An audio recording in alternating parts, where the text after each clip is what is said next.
Donc, je prends la parole au nom de la surveillance. Donc, c'est un grand honneur d'être ici, de magnifier cette journée pour rendre hommage à nos chers collègues qui nous ont accompagnés. Donc, ce ne sera pas facile de revenir sur tout le compagnonnage que nous avons partagé avec ces grands messieurs. Je tenais à rappeler, il n'y a pas de formation initiale où on devient surveillant.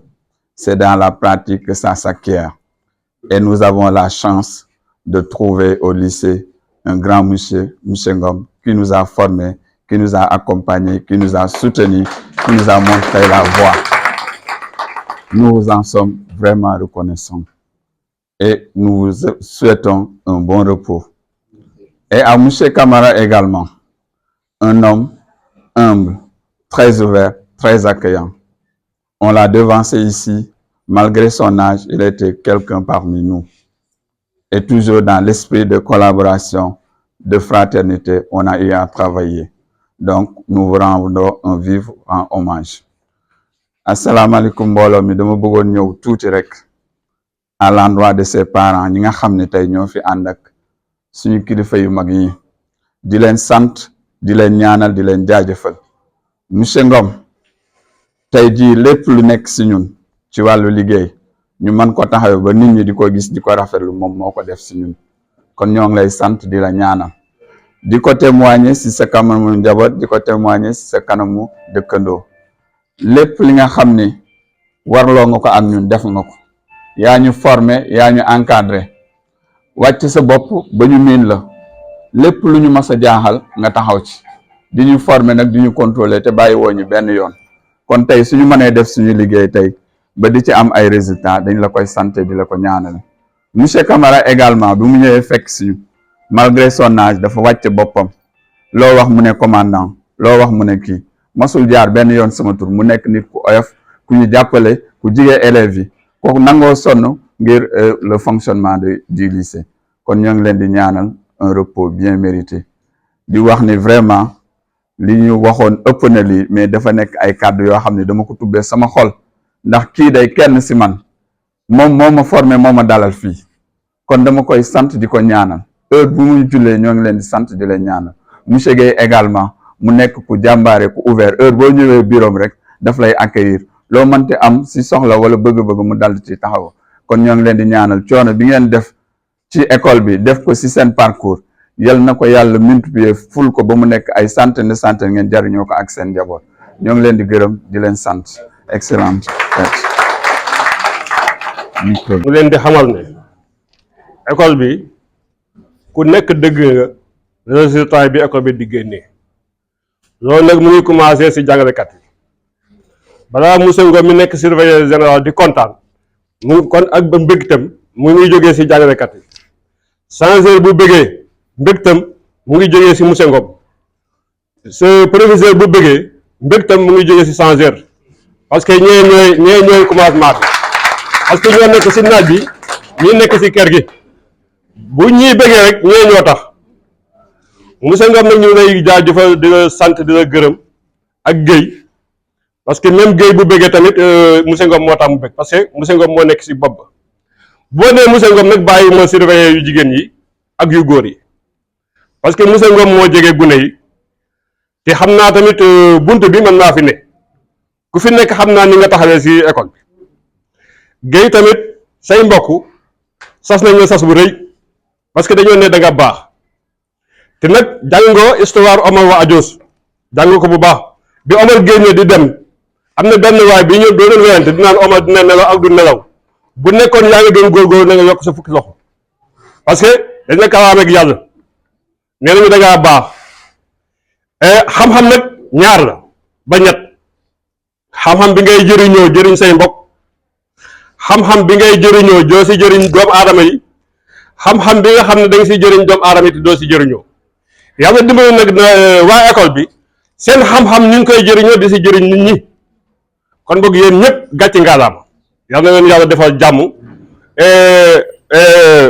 pare nga si liggéey fii si école mooy à la retraite mais à la retraite wu leen de parce que liggéey baa ngi seen kanam ku si nekk fa nga nekkoon jëm see gën a góorgóorlu yàlla dimbali la mu jëm kanam yal na leen yàlla defal jàmm. Asalaamaaleykum. À l'endroit des récipiendaires, pour les avoir connus tous les trois. Monsieur Gueye, à Mbour, comme disait tantôt doyen Toub, municipal, mais je l'ai connu aussi dans les activités du génie en herbe. On quittait l'école Hamakondion pour se rendre à Mbour dans le cadre des activités du génie en herbe, où il s'était beaucoup distingué. D'ailleurs, encadré par l'inspecteur Mangane ici présent et M. Toub qui a remplacé doyen Lour dans les temps. Voilà, et ils ont beaucoup donné à cette inspection. Après Mbour, il y a aussi le ministère, comme l'a dit tantôt l'inspecteur. Quand vous le trouvez, vous avez un problème, il le règle aussitôt. Donc, comme on l'a dit tantôt, vraiment, c'est un gars génial. Merci, doyen.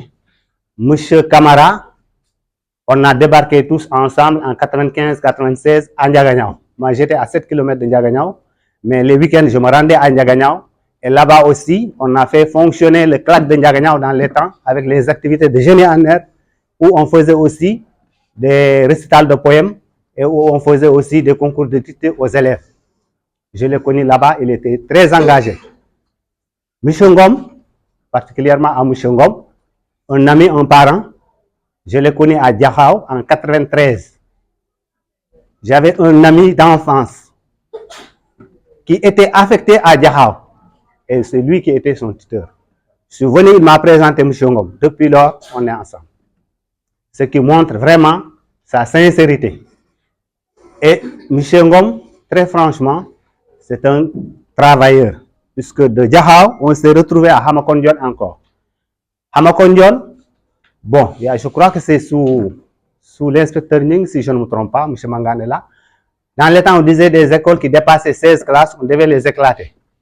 C'est là où est venu l'idée d'où est venu Hamakon 2. On l'a pris de Hamakon 1, on l'a amené à Hamakon 2 pour lui confier l'école. Donc s'il n'était pas sérieux dans le travail, s'il n'était pas rigoureux, on n'allait pas lui confier cette école. Et, hein? Aïmir, excusez-moi, c'était Aïmir, voilà. C'est là où il était à Hamakon 2, où il a encadré, comme tantôt l'a dit M. Sek, beaucoup d'enseignants, il les a encadrés pour avoir leur CAP. Et de là, on s'est retrouvé encore à lycée. Au lycée ici du moins, excusez-moi, c'est pas un hasard, Dieu fait bien les choses. On a fait 2 ans ensemble ici, avant que je ne me retrouve au CM de Ngueho comme surveillant général. Pour dire vraiment que c'est un gars qui est compétent, c'est un homme qui est rigoureux dans le travail. Il est très rigoureux, même dans la famille c'est comme ça. Si vraiment on a des choses à lui represser, certes, peut-être c'est sa rigueur dans le travail. Donc tous les trois, on leur souhaite vraiment une retraite paisible, avec une santé vraiment de fer, une longévité. Vraiment, merci à tout le monde. Je voulais dire mieux, mais il y a l'émotion aussi, quoi. Voilà, merci beaucoup. Assalamu alaikum. Ñu ngi nuyu ñëpp di ziar ñëpp di commencer ci Ali Gueye, monsieur Ngom, monsieur Camara di leen ñaanal gudd fan. Aujourd'hui, c'est un moment triste. Moi, je suis un peu triste et content.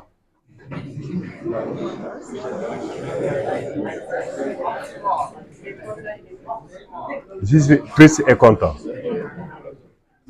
Triste parce que je sais que le temps que je passais avec mes doyens, je sens que ça va réduire considérablement. Je prends M. Ngom, je n'allais même pas au niveau de la salle des professeurs. À la récréation, j'ai resté là-bas. Et je perturbais. Parce que moi, je suis un grand perturbateur. Je perturbais les 15 minutes que j'avais de récréation avec lui. Des fois, je passais chez M. Gueye. Là-bas aussi, je perturbais parce qu'à chaque fois, M. Gueye travaillait. M. Camara. M. Camara, quand vous venez, vous avez son visage radieux qui vous accueille. Il est toujours comme ça. À la porte, vous voyez, il est toujours en train de sourire. Il est jovial. Ça sont des moments qui vont me manquer. Et content, parce que tout être humain qui travaille veut aller à la retraite. Aujourd'hui, ils ont la chance d'aller à la retraite et d'être là nous aussi, en tant que jeunes, qui aspirons à aller à la retraite, on doit suivre les pas de nos doyens. Ils ont travaillé ici. Le lycée de Nguerfort fait partie des lycées d'excellence. Mais quand on dit excellence, c'est un tout. En partant par la porte, M. Ba, il y a les surveillants, il y a le surveillant général, il y a les professeurs, il y a le proviseur, il y a le censeur, il y a l'intendant. Tout le monde mouille le maillot. C'est comme ça qu'on a fait pour avoir un résultat. L'autre aspect, c'est l'ambiance, l'harmonie au niveau du lycée. Ici, il n'y a pas d'âge. Ici, il n'y a pas d'âge. Nous tous, nous sommes égaux. C'est parce que les doyens nous ont facilité tout. On a des doyens accueillants. On a des doyens rigoureux. Mais on a des doyens responsables. À chaque fois quand il y a problème, ils sont les premiers à être au devant de la scène pour régler les problèmes.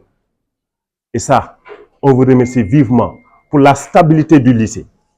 Parce que si le lycée aujourd'hui est stable et il y a la paix, tout le monde veut être là, c'est parce qu'il y a des doyens qui sont là, qui jouent un rôle de régulateur.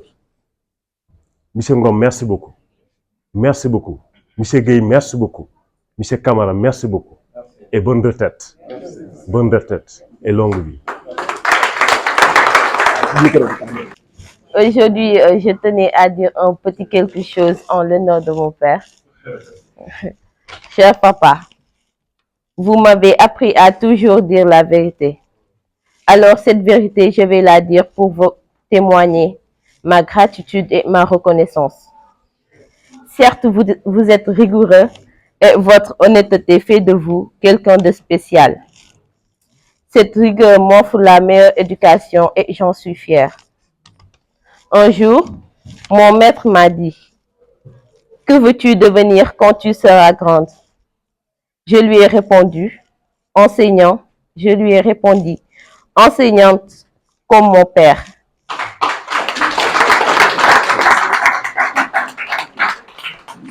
C'est lui mon idole, ma référence et ma fierté. Pour tout cela et plus encore, nous vous souhaitons une retraite paisible, une santé de fer et une longue vie. Merci. Très bien. Assalamu alaikum. Mangi nuyu Madame le proviseur, Monsieur le censeur, Monsieur le surveillant général. Mangi nuyu Alsane Mangane sama cousin. Mangi nuyu récipiendaires yi ak assistance bi yëpp, professeurs yi, élèves yi, gardiens yi. Waaw, man nag cousine Ali Gueye laa. Maay rakk soxnaam si Seynabou Sarr. Man Alsane Mangane sax su waxee waruma wax parce que moom mooy suñu lépp, mooy suñu cousin.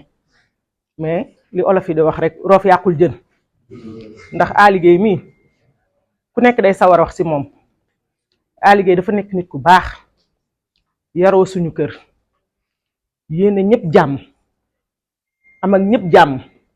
Ali Gueye suñu kër ku fa xewle ba Dakar ba Ndar moo lay taxawu guddeeg bëccëg suba ak ngoon foo ko soxlaa mi ngi taxaw.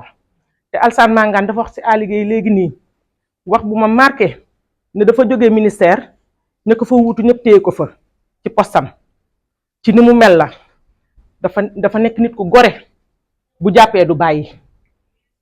Màkka gi muy wax def na ko bi ñu wax def na ko 3 fois. Gis nga bi fa Alaaji Moustapha Gueye jógee, Alaaji Moustapha Gueye rakku papaam la, moo papaam ñoo bokk baay, moo ko fa yóbbu woon ndax compétence am bàyyi ko fa ba ni mu fa jógee. bi mu fa jógee ki wutu Alaaji Moustapha Gueye daf ko wooluwaat ne ko dañ ma wax ne sa liggéey daf leen a doy, yow da ngay ñëwaat liggéey ak ñun ci ngor gi. mu ne sama papa du fi jóge, may continuer waat comme sama papa dem na rek ñaan naa leen ngeen may ma rek ma dem. bu doon keneen la foofu ay opportunité nga fa day toog, mais ngoram ak disponibilité am yow Gueye dañ lay ñaanal rek gudd fan ak wér ak wérle. famille Sarr ñëpp a kontaan si yow ndax yar nga sa njaboot ak ni nga téye sama mag ju gore ji ju baax ji ju rafet ji. Gueye yow kontaan naa ci yow, Sarr ñëpp kontaan nañ, jërë ngeen jëf. maa ngi leen santaan nag di leen gërëm. rek mu gàtt parce que bu ma waxul day nduroog leneen parce que monsieur Ngom suma frère la xam naa monsieur Guèye waruma xàmme parce que ils ont eu à travailler avec mon oncle Farba Niang à Diakhao parce que je pensais mes vacances là à Diakhao ku xam rigueur yi mu àndal censeur loolu war a jaaxal Farba Ngom école bu métti lañ nekkoon école bu am rigueur ñoom monsieur Touré xam naa leen jàngee ma mais dama doon passé samay vacances foofu moo tax censeur bu waxee rigueur ma ne ko laajal monsieur Ngom sama nijaay loolu jaaxaluma rigueur moom xam naa ni dama koy doon si moom parce que c'est un frère la frère de sang sax parce que man ki ñu ma tudde mbokk la ci moom donc yàlla daa def ma ñëw fi affectation mais loolu ñu bëri xamuñu ko moo tax bu waxee rigueur xam na ñoo xam ne xam nañ damaa rigoureux moom xam na fi ma ko jëlee parce que ñi ma yar noonu lañ mel sama nijaay ku rigoureux lool moo tax ko xam donc loolu moom ci nature ba la am na ñoo xam ne duñ comprendre loolu am na élèves yoo xam ne dañ may taxé lu nekk fekk loolu jukko la ci man ki ma yar sama turandoo moom xam na ko sama nijaay moom xam na ko noonu lañ ma yaree noonu lañ ma formaté sama frère moo ma yar c'est un policier donc rigueur moom xam na ko xaritam la donc rigueur boobu lañ ma yare donc mu ñëwee école aussi rigueur boobu laa mën a wane bon man leen laay ragal rek mooy tooñ bu ñu mënee yaa tooñ moom damay jaaxle doyen Guèye xaw ma ko fekkante wuñ fi mais côtoyé naa ko xam naa ni ku baax la Camara moom du ma wax ci moom parce que comme si wax na ko ba pare loolu rek laa amoon parce que bu ma waxul day ndóog leneen boo xamee nit moom xam na mu baax j'étais capitaine d'équipe moom xam na ko ay Diakhao donc rigueur boobu laa mus a doxee moom laa nekk ba léegi te loolu lañ ma xamee voilà merci beaucoup. waaw asalaamaaleykum papa. ñu ngi lay nuyu bu baax di la ziara. ñu ngi delloo di la ndokkeel baax. jërëjëf. ñu ngi gis sa teewaay ci bés bi nga xam ne moom mooy célébration de fête des retraites. ñu koy defal ñetti parents d'élèves. ñetti surveillants yoo xam ne ci lycée bi lañ nekkoon. ñu gis sa taxawaay donc lan moo waral sa teewaay ci bés bi. waaw sama teewaay bi daanaka ñaari fànn la benn bi mooy Aliou Guèye day sama rakk waaye sama collaborateur parce que dama nekkoon ci administration nekkoon directeur des ressources humaines ministère de l'éducation nationale Aliou Guèye accompagne ma nekk gestionnaire bi ma nekk ak moom pendant 3 ans mu rafetal liggéey bi lool bu ma fay jógee aussi ma bàyyi ko fa ma ñaari directeur ñëw continuer ak moom kon nag Aliou Guèye moomu bu ñu koy sargal ma ko yégee war naa ñëw def témoignage wan leen ne teraanga ji nga ñuy wax ci moom ak mbaax gi ñu wax ci moom ak jub gi ñu wax ci moom loolu lu mu for lañ ko yaree la donc loolu mooy premier volet bi tax ma ñëw fi pour wan leen ne Aliou Guèye modèle la surtout pour enseignants yi nga xam ne ñi ngi nekk en activité te demaguñu retraite parce que enseignant boo demee retraite ñaan la fonctionnaire bu mënta nga nekk bu yàlla ma àggee maye nga dem ba retraite ñaan la ñaan gu nangu la waaye ñaan gu aussi dafay am rek ñu liggéey kon nag ñu bëggoon a ñaax ñi nga xam ne aussi tey ñi ngi ci école bi nekk en activité ñu roy ci ñi nga xam ne ñoom la ñuy feete tey pour ëllëg ñoom itam ñu am li nga xam ne mooy teraanga ji parce que retraite am na waaye nag ñu feete la yow yaa koy jikkoo yaa koy def kon nag boobu fan na moom moo indiwoon beneen bi nag mooy enseignant la de fépp nga xam ne fii ñu ngi sargal ay enseignant en tant que inspecteur et ancien directeur des ressources humaines ma fekke ko war naa mën a ñëw taxaw fekke ko sargal enseignant parce que enseignant moom fu ñu koy sargal war nañ ko sargal ndax métier bu jafe la mais waaye métier bu ba nga xam ne bii bu bari teraanga la parce que nit ki ngay defar te nit rek nga mën a defar mu ne la jërëjëf alal boo ko defaree lu mu bari bari du la wax jërëjëf nit nag mën a taxaw ne la jërëjëf kon nag enseignant yi bu ñu leen di sargal ma fekkee ko war naa ñëw mën a taxaw ak ñoom. donc tey boo doon lancé appel ci nguur gu bees bi nga xam ne ñoom ñooy door a sànc donc lu jëm ci enseignement donc ci lan nga leen di soññee. waaw li may wax rek mooy xam nga bu ñu waxee résultat buñ école moom boo ko waxee nga wax résultat rek enseignant nga wax kon nag lépp la nga xam ne lii war nañ ko mën a defal enseignant yi ndax ñu mën a gën a ñoŋal liggéey bi loolu laa leen a ñaax ñu def ko enseignant yi am nañ ay revendication nañ ciy bàyyi xel buñ ci bàyyi xel ñu def ci li nga xam ne war nañ ko mën a def wax leen aussi liñ mën a def te def ko parce que enseignant moom boo ko teralee nga jox ko les conditions yi nga xam ne ca lay war a jàngale bu soobee yàlla da nga am résultat parce que xam-xam mooy yore réew te enseignant moom mooy joxe xam-xam ki nga xam ne nag mooy joxe xam-xam te xam-xam yore réew kooku da nga ko war a teral da nga ko war a fonk da nga ko war a jàppale enseignant yi li ñu demandé bariwul li ñu demandé ñu def leen dans les meilleures conditions pour ñu mën a liggéey na ci nguur gi bàyyi xel bàyyi xel ci école yi bàyyi xel ci enseignants yi bàyyi xel aussi ci élèves yi ak parents d'élèves maanaam bàyyi xel daal ci li nga xam ne moo nekk ci biir école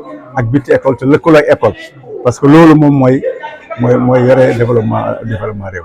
donc bu ñu déggee sa kàddu mën nañoo wax ne képp koo xam ne dégg nañ sa tur ci kaw rek ci enseignant nga jaar. waaw moom moo la formé def la tey li nga doon kon kooku ku ñu war a jox gëddam la ku ñu war a cëral nga waaye itam lan ngay wax ndaw yi nga xam ne actuellement nii ñoom ñoo nekk ci yoon ñii di waajal seeni examen baccalauréat ñii di waajal yeneen examen donc loolu waaw xam nga examen moom maanaam bay góob la rek parce que boo ko bëggee bu ñuy góob jot na nga dem góobi dafay fekk da nga fa bàyyi woon dara kon nag élèves yi aussi bu ñu xaar ba fin d'année wala examen bi jot ñu sug a góorgóorlu jàng dafa métti te dafa yàgg waaye lu ñuy tabax la lu ñuy tabax doo bàyyi ba ñëpp war a dëkk nga ñëw dëkk kon nag élèves yi li ma leen di ñaan mooy ñu xam ne njàng dafa métti waaye nag njàng lu mu métti moo gën a rafet nekk ci tey ci mbedd mi parce que boo jàngu rek yaa ngi ci mbedd mi te mbedd mi boo ci nekkee mën nga am jikko ba nga xam ne sa wàjjur gërëmu ko say mbokk gërëmu ko kenn gërëmu ko kon nag bu ñu bëggee am jikko bi nga xam ne moom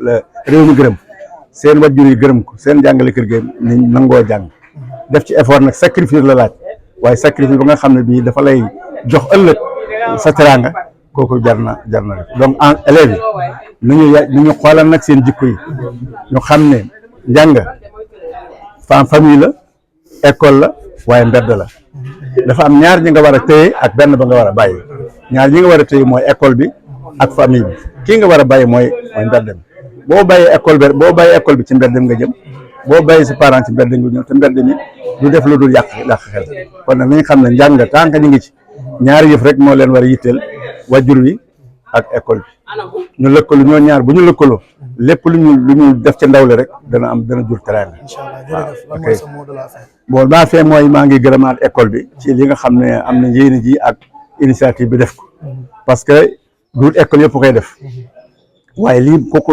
école bu ko def dafay wane ne xam nga lan mooy dayo école xam nga lan mooy dayo njàng ak xam nga lan mooy dayo dem retraite du dara lu dul noppalu ji waaye sa xel nekk ci li nga xam ne moom lañ fi parce que ñett ñi nga xam ne organisé nañu tey ak luñ si mënta koon a def xëy na tey sax bu ñu dellu saatoon danañ defal lu ëpp lañ defoon kon nag ñoom dootuñ mos a bàyyi école kon nag maa ngi gërëm proviseur gërëm censeur surveillant ak tous les corps professionnels ci li nga xam ne am nañ ko initiative organiser lii parce que lu rëy la ci enseignant lu rëy la sax ci fonctionnaire parce que fonctionnaire bu ne ñaari bés doo ko fàtt bés bii nga duggee bii nga njëkk a dugg ci sa carrière waaye bés bii nga xam ne yaa nga génn aussi ñu dalay feete doo ko fàtte moom kon nag ñi nga xam ne dugg nañ ba génn ci teraanga ñu daleen ko feete jërëjëf ñoom bi nga xam ne jox nañ enseignants yi repère ba nga xam ne dootuñ ko fàtte. jërëjëf merci beaucoup. comme tey ñu ngi ak madame le proviseur du lycée de Ngeko donc képp ku jaar ci lycée bi rek donc war nga ko xàmmee mu doon jàmbaar ci école bi di ci liggéey bu mucc ayib aussi donc tey nag lii bu amee ci sababam la jógee parce que moom moo yilif képp ku fi nekk yaa xam ngay surveillant yaa xam ngay intendant yaa xam ngay censeur yaa xam ngay professeur donc ñooñu ñëpp moom moo leen yilif donc bu taxawalee bés bi tey donc loolu mbégte la di wax ne madame ñoo ngi lay nuyu bu baax di la ziyaara di wax ne lan moo waral bés bi tey. waaw merci maa ngi lay fay di la gërëm di la sant bés bi nag lii moo ko waral mooy dañoo amoon ay collègues ay agent dama amoon ay agent yoo xamante ne dañ fi doon liggéey kenn ki intendant la muy à liggéey keneen ki Ibrahima Ngom surveillant général keneen ki Amadou Camara surveillant simple ñoom ay agent lañ woon fii ci école bi ci lycée Ngeko def nañ fi nag ay jéego suñ ko deful woon bés bi duñ ko taxawal su doon de dañoo ñëw di yàq école bi di jaxase bés bi kenn du ko fi taxawal mais dañoo ñëw di tabax xam nga kër moom dañ koy tabax ngay teg ay briques muy yéeg ñoom dañoo bokk ci ña xamante ne dañuy tabax dañoo ñëw di tabax ba mu yegg loolu moo tax ma ne leen bés bi il faut mu am il faut ñu rendre leen vraiment un vibrant hommage et li ma doon wax à chaque fois dama ne l'enseignant du ay fête yi lañ ko wara defal dañ ko wara élever un rang des chevaliers parce que ñom dañ ko mérité. Si tu es le président du Sénégal, c'est parce qu'il y a eu des enseignants qui t'ont formé. Si tu es donc un médecin, c'est parce que tu as eu des enseignants qui t'ont formé. Donc, enseignant, il est au sommet, il est le fondement et il est au sommet de tout. Pour qu'il y ait un développement aussi, il faut qu'il y ait une formation. Et ce sont les enseignants qui forment. Il faut qu'il y ait une éducation, alors que ce sont les enseignants qui éduquent. Donc, ci carrière enseignant bi defar na fi ay nit ñu bari ñoom am na fu ñu jaar jàngale balaa ñuy doon ay surveillant balaa ñuy doon ay intendant dañoo jaar fu ne jàngale fu ne formé nañ ay médecins formé nañ ay instituteurs formé nañ tout donc loolu tax ma ne leen bés bi il faut mu am comme ça ñu gërëm leen sant leen souhaiter leen vraiment ñu passer une bonne retraite. voilà merci ñu ngi rafetlu kàddu yu baax di wax ne seen dundin ci lycée bi yéen ak ñi nga xam ne ñoom la ñuy defal fête nii naka la demee woon. ay agents yoo xam te ne dañoo baax soo jëlee intendant sama agent la woon direct parce que moom moo yoroon affaire finance à liggéey kooku ku jub la ku jub weesuwul intendant ku disponible la. nekkul woon seulement def doon jouer affaire xaalis gérer wul seulement xaalis dafa ñëwoon vraiment intégré dans la famille du lycée parce que c'est une famille le lycée est une famille dafa ñëw intégré soo amee soxla wax ko man a liggéey moo ma mag fuuf mais su ma nee ma dee j'ai un courrier à Thiès il me dit non proviseur donne-moi le courrier. C'est lui qui va déposer les courriers à Thiès, à Dakar, partout. Si on a un problème au ministère, il va au ministère chercher du matériel pour nous. Ce qu'on a, ce qu'on a, ce qu'on a, sous tes matériels, mais de Foucault, ça veut dire mon ministère matériel, il n'a pas fait pour nous mettre tout simplement dans de meilleures conditions de travail. Lolu mom intendant def nako. Surveillant général, mom surveillance foofu la lépp di jaar su établissement normal c'est parce que surveillance ba dafa baax te kan moo jiite surveillance ba mooy surveillant général moom su amulee rigueur les autres là du ñu liggéey moom moo war a su amee rigueur ñeneen ñi topp ci te moom am na rigueur fonk na liggéeyam bëgg na xale yi réussir moom bi fi nekkee jàmm la fi doon doxal te bëgg na liggéeyam fonk na ko tamit te ku jub la ku honnête la waaw loolu moom mën naa ko seede ci moom monsieur Camara c'est un agent qui est humble c'est un surveillant tellement humble vraiment il est toujours disponible su ko neexoon am na yoo xamante ne du ko ci fekk mais saa yu ñëwee dina dugg ci bureau yu nuyoo su amee problème dina ko waxtaane te loolu mooy collaboration. Donc, il y avait donc une bonne collaboration. Nous sommes vraiment, nous sommes suñ ko mënoon duñu dem dañuy toogaat ak ñun parce que ñoom buñ fi nekkee établissement bi mu ngi doon dox normal kon ñoo ngi leen di jaajëfal ñoom ñett ñëpp. donc ñoo ngi lay jaajëfal bu baax di wax ne bañ laa tënk rek comme programme bi xat na gars yi ñu ngi lay xaar ci biir lan ngay tàggatoo. Voilà, merci beaucoup. Xanaa di lancer donc on appelle au ministère de l'Éducation nationale vraiment de venir au secours au lycée, à tous les lycées, à tous les établissements donc, du Sénégal. Parce qu'il y a des difficultés. Il y a des difficultés partout. Un déficit donc d'infrastructures, des salles de classe, un déficit de table-banc et aussi un déficit d'enseignants. Donc vraiment, je lance un appel au ministère de l'Éducation nationale de venir au secours à tous les établissements du Sénégal parce qu'il y a des difficultés. Voilà, c'était ça. Donc, mais aussi, souhaiter la bonne chance à nos candidats du baccalauréat 2024. Le baccalauréat, donc, c'est le 2, ça va démarrer le 2 donc, juillet. Et donc, je souhaite à ces candidats une bonne réussite et que yàlla def daal bac bi jaar ci jàmm amiin ñu am ci ndam amiin yàlla mën na ko yàlla na ko yàlla def amiin amiin voilà merci beaucoup ok merci beaucoup ok merci